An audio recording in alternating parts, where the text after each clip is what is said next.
everybody, welcome to Mary Buchan's virtual book launch. Finally, welcome, Mary. Thank you, guys. I'm glad to be here. Woohoo! Excited. Wonderful.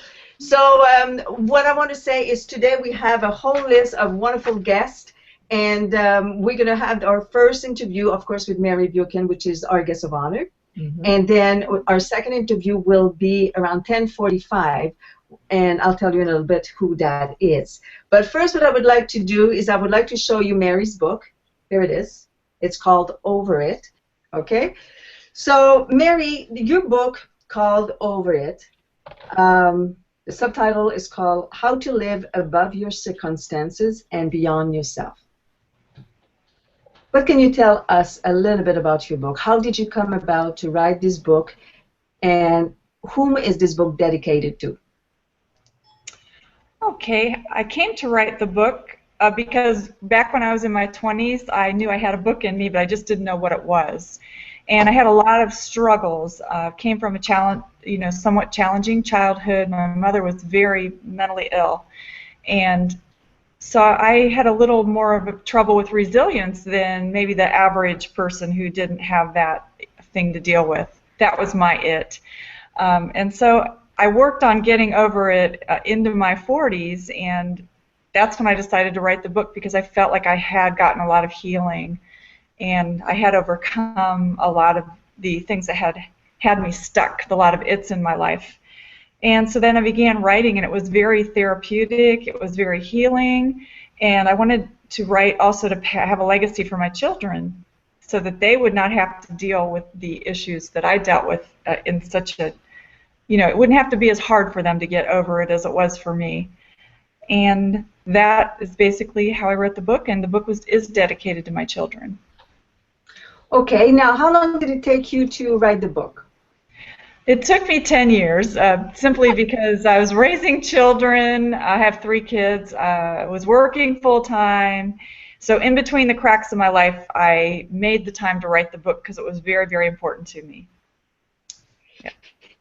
What would you say, because I'm sure there's other authors out there that are listening today, and they don't know there's a book in them, and we want to inspire them to say, well, everybody has a story to tell. Can you tell them a secret about how you started? Okay, it took 10 years, so that's okay, that's fine, but how did you start? Tell those people how they can start writing their book as well.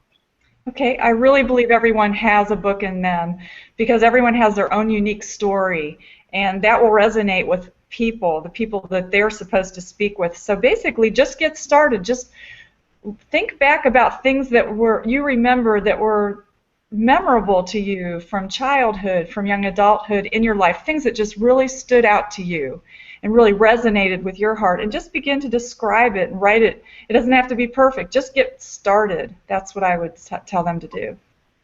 Okay, I think that's a wise decision, right? Yes, it's perfect. Very simple, and you're absolutely right. It's like that one. Just take that one first step. Yeah. And just do it. And you know what, there's something in your book that you talk about as well, and when I did the interview with you a while back, I was asking you the steps that you can recommend to other women what to do, and you talked about a vision, clarity, and plan of action, like taking the step, right? Yes. So yeah. What comes first, the vision or the clarity?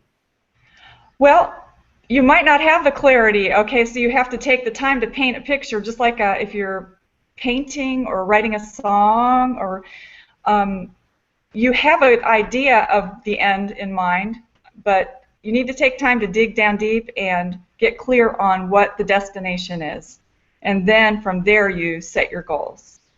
And as you go, you get clearer and clearer, just as I have done working with you ladies in Ballyhoo's.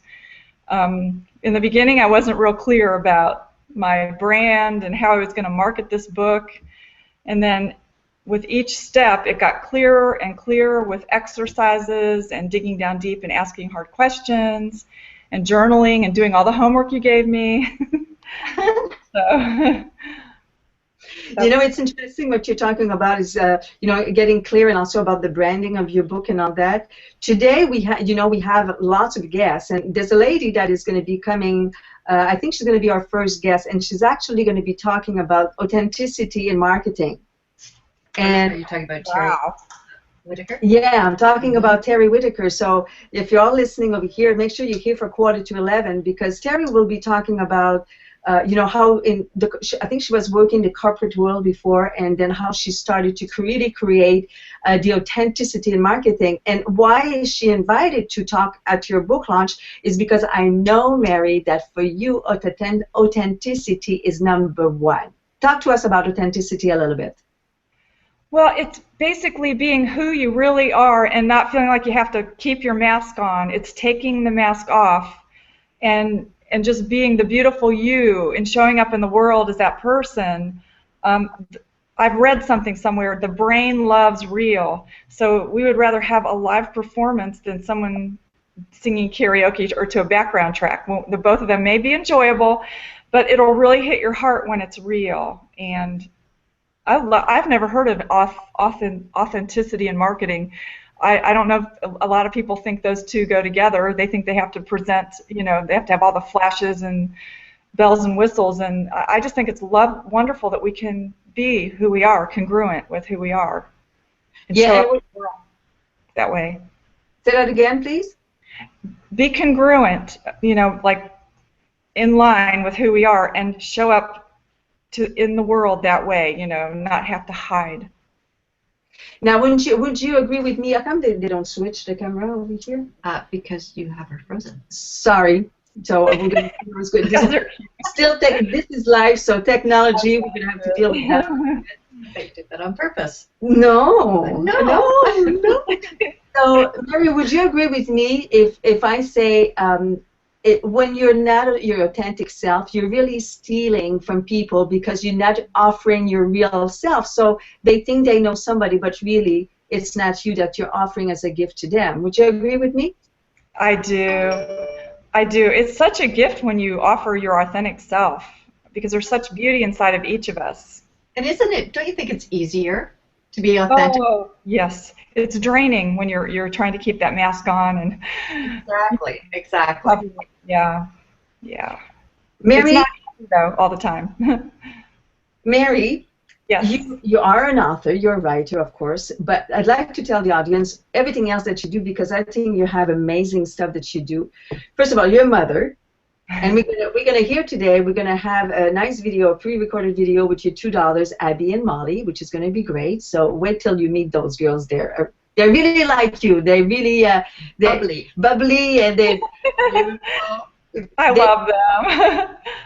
So we're gonna have Abby and Molly later on in the day. But so you're a mother, you're a writer, you're a singer, and a music writer, songwriter. Yes. Tell us about that. How did that start? Well, my dad gave me a guitar when I was 9. I mean, when I was a little baby, I was singing on tune with all the songs on the radio. My grandpa would have me stand up and sing for him when I was 3. And so I've always been able to sing. And then when I hit my teenage years, I really had a desire to start writing words. And it's like something unlocked in me. I had a spiritual experience when I was 18, and the songs began to flow. And what's really neat is the music's been with me my whole life. I became a nurse. I went to school for nursing, but I always had my guitar with me. And in between the cracks of my life, I created 3 CDs. I was determined to not only write the music, but record it and to play it wherever I could. So I did that along the way also, as well as being a mother.